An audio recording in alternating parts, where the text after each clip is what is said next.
Look at the board. আমি বোর্ডের উপরে লিখেছি due, due, due to, owing to. আমরা সকলেই জানি ওয়িং টু, ডিউ টু, কম বেশি জানি, কিন্তু শুধু ডিউ কোথায় বসে আমি সেটা বলবো, এবং ডিউ টু আর ওয়িং টুর তফাৎ কি সেটা আমি বলবো। তাহলে এখানে দেখো ডিউ, ডিউ মানে কি? টাইম। ডিউ বলতে আমরা টাইমের ক্ষেত্রে ডিউটা ব্যবহার করি। যেমন আমরা ইনফিনিটিভ মানে টু, ইনফিনিটিভ মানে কি আমরা সকলেই জানি টু। এর আগে ইনফিনিটিভের অনেক ভিডিও আমি করেছি, ডেসক্রিপশন বক্সে আমি দিয়ে দেব, ইচ্ছা হলে দেখো যদি শেখার ইচ্ছা থাকে। এবং ইনফিনিটিভ ব্যবহার করে আমরা ডিউ ইউজ করতে পারি, আবার ইনফিনিটিভ না ব্যবহার করেও আমরা ডিউ লিখতে পারি। চলো দেখে নি কিভাবে। দুটো বাংলা সেন্টেন্স এখানে আছে। দেখো প্রথম বাংলাটা রয়েছে, আমাদের যাত্রা ঠিক 5 মিনিটের মধ্যে হবে। আমরা ঠিক 5 মিনিটের মধ্যে যাত্রা শুরু করব। এই যে অ্যাপ্রোপ্রিয়েট সময় বলছি আমি, ঠিক আমরা একেবারেই 5 মিনিটের মধ্যে যাত্রা শুরু করব, এই যে ঠিক একেবারেই, এর জন্য আমরা ডিউ ইউজ করব। চলো আমাদের এটা দেখো, আমাদের যাত্রা ঠিক 10টায়, দেখো ঠিক 10টায়, অ্যাপ্রোপ্রিয়েট ঠিক 10টায়।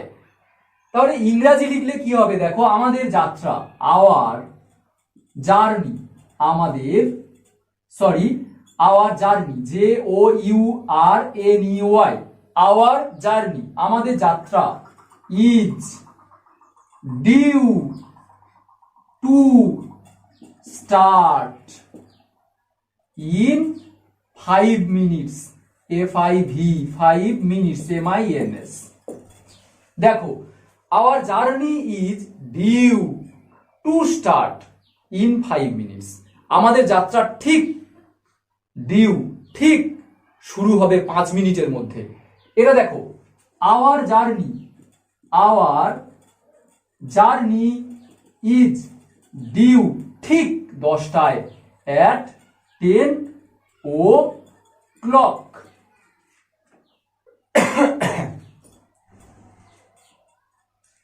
দেখো আওয়ার জার্নি ইজ ডিউ, আমাদের জার্নি ঠিক at 10 o'clock, 10টায়। অ্যাডটা দিয়েছি, সময়ের আগে অ্যাড হয়, আর ডিউটা ঠিক অ্যাপ্রোপ্রিয়েট সময়। তাহলে আমরা এটা দেখলাম ডিউ, এটা কোথায় ব্যবহার করব? দেখো ইনফিনিটিভ এখানে আছে, দেখো টু ইনফিনিটিভ ডিউ এর পরে, কিন্তু এখানে ইনফিনিটিভ নেই, অ্যাপ্রোপ্রিয়েট সময় বোঝাচ্ছে। এখানে কাজ করা, শুরু করা একটা কাজ, সেই জন্য টু দিয়েছি।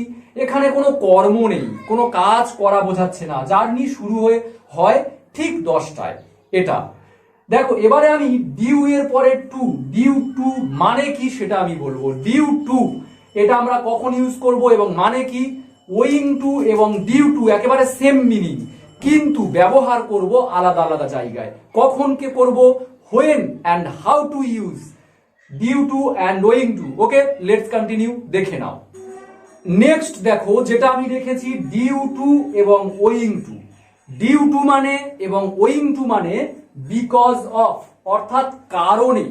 ডিউ টু মানে কারণে, বিকজ অফ মানে কারণ কিন্তু নয়, কারণে, এইটা বলতে হবে। আমরা অনেক সময় এরকম বলি, দেখো বৃষ্টি হওয়ার কারণে আমি স্কুলে যেতে পারিনি, বৃষ্টি হওয়ার কারণে, এই যে কারণে ওয়ার্ডটা বলি, এই কারণের ইংরাজি হলো ডিউ টু বা ওয়িং টু। তাহলে বৃষ্টি হওয়ার কারণে আমি স্কুলে যেতে পারিনি, ডিউ টু বা ওয়িং টু, যে কোনো একটা লিখবো। রেন, ডিউ টু রেন, বৃষ্টি হওয়ার কারণে। ওয়িং টু রেন, বৃষ্টি হওয়ার কারণে, কমা দিতে হবে। I could not go to school, আমি স্কুলে যেতে পারিনি। আবার সাপোজ আমি বললাম ডিউ টু মাই ইলনেস, আমার অসুস্থতার কারণে, আমি I did not attend, attend the meeting, আমি অসুস্থতার কারণে মিটিং এ যোগদান করতে পারিনি। তাহলে একটা জিনিস তোমরা খেয়াল করো, এই কারণে যখন আমি বলবো তখন কিন্তু সেন্টেন্সটা নেগেটিভ হবে। অসুস্থতার কারণে আমি অ্যাটেন্ড করতে পারিনি, মানে এর কারণে এটা করতে পারিনি। বৃষ্টির কারণে আমি স্কুলে যেতে পারিনি, তাহলে ডিউ টু আর ওয়িং টু যখন আমরা লিখবো, এটার কারণে এটা করতে পারিনি বলবো, তাহলে নেগেটিভ হচ্ছে।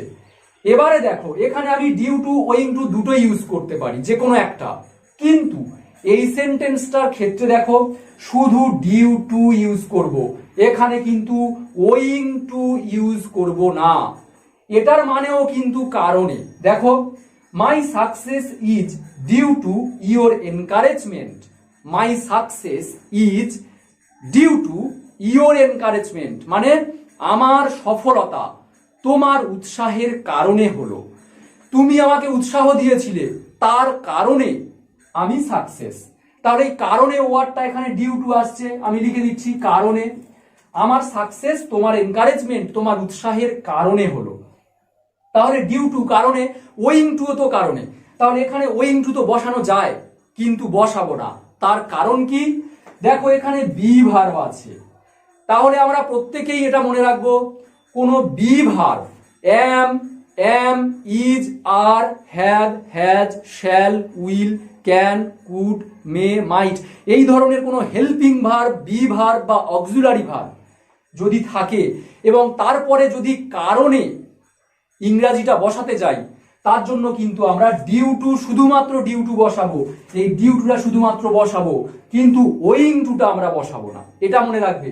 তাহলে বি ভার্বের পরে আমরা ডিউ টু বসাবো, কিন্তু ওয়িং টু আমরা কখনো বসাতে পারি না।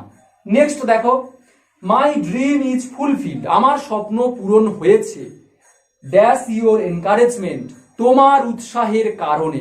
এখানেও কারণে আসছে, কিন্তু এখানে আমরা ডিউ টু এবং ওয়িং টু দুটো ব্যবহার করতে পারবো। ডিউ টু বা ওয়িং টু, ডিউ টু বা ওয়িং টু দুটো ব্যবহার করতে পারবো এখানে কারণের জন্য। তোমার এনকারেজমেন্টের কারণে আমার স্বপ্ন ফুলফিল হলো। কেন দুটো ইউজ করছি দেখো, এখানে কিন্তু বি ভার্বটা এখানে আছে, তাহলে এখানে বি ভার্বের পাশে হলে আমরা ডিউ টু দেব, ওয়িং টু দেব না, এই কারণে ওয়ার্ডটার জন্য। আর এখানে দেখো ফুলফিল, যেটা ফুলফিল মানে একটা মেন ভার্ব, মূল ভার্ব, এদের পরে আমরা দিতে পারি। শুধু মনে রাখবে কারণে এই বাংলাটার জন্য আমরা ডিউ টু আর ওয়িং টু কোথায় দেব? যদি আমরা বি ভার্বের পরে ডিউ টু বসাই, তাহলে আমরা ওয়িং টু বসাতে পারবো না। আমরা ইজের পরে দেব, বি ভার্বের পরে দেব ডিউ টু। ইজ হতে পারে, ওয়াজ হতে পারে, ওয়্যার হতে পারে, হ্যাভ হতে পারে, হ্যাজ হতে পারে, এদের পরে শুধুমাত্র ডিউ টু দেব। আর আদারওয়াইজ যে কোনো জায়গাতে আমরা ওয়িং টু বা ডিউ টু যে কোনো ইউজ করতে পারি। তাহলে আমি এখানে লিখে দিচ্ছি, যদি বি ভার্ব থাকে এর পরে যদি আমাদের ডিউ টু আর ওয়িং টু বসাতে বলে, বি ভার্বের পরে এই কারণে ইংরাজির জন্য আমরা শুধুমাত্র ডিউ টু ইউজ করব, ডিউ টু ইউজ করব, এই নট টুটা কিন্তু এখানে ইউজ করব না। দেখো যেমন এটা আরেকবার দেখে নাও, বৃষ্টির কারণে, এখানে কিন্তু যে কোনো লিখতে পারো ডিউ টু বা ওয়িং টু। বৃষ্টির কারণে আমি স্কুলে যেতে পারিনি, নেগেটিভ। ইলনেসের কারণে ডিউ টু হতে পারে, ওয়িং টু হতে পারে। Due to my illness, owing to my illness, আমার অসুস্থতার কারণে আমি মিটিং এ অ্যাটেন্ড করতে পারিনি। আমার সাকসেস তোমার এনকারেজমেন্টের কারণে হলো।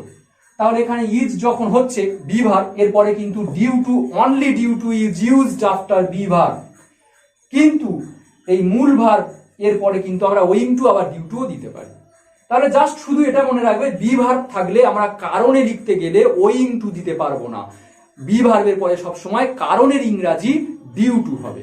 ওকে, আর এই যে এই সেন্টেন্সটা আমি বললাম, এটাও কিন্তু খুব ইন্টারেস্টিং। এই সেন্টেন্স ইউজ করে তুমি যে কোনো বলতে পারো, কোনো কারণের জন্য যদি তুমি কিছু না করে থাকো, ডিউ টু এই, এটার কারণে কমা দিয়ে আমি এটা পারিনি বা এটা করব না, এরকম বলতে পারি। তাহলে আজকের আমরা দেখলাম ডিউ মানে কি, ডিউ টু মানে কি, এবং ওয়িং টু মানে কি, এবং এদের ব্যবহারও দেখলাম। তাহলে ক্লাস কেমন লাগলো আমাকে কমেন্ট করে জানাও, লাইক করো, এবং যারা আমার কাছে নতুন ভিউয়ার্স অবশ্যই সাবস্ক্রাইব করে রাখো চ্যানেলটি, কারণ আমি প্রত্যেক দিন একটা করে টপিকের ওপর এক্সপ্লেন করি এ টু জেড, যেটা সকলের সুবিধা হয়। আর যাদের কোনো টপিকের প্রয়োজন আমাকে অবশ্যই কমেন্ট করে জানাও, আমি অবশ্যই সলভ করার চেষ্টা করব।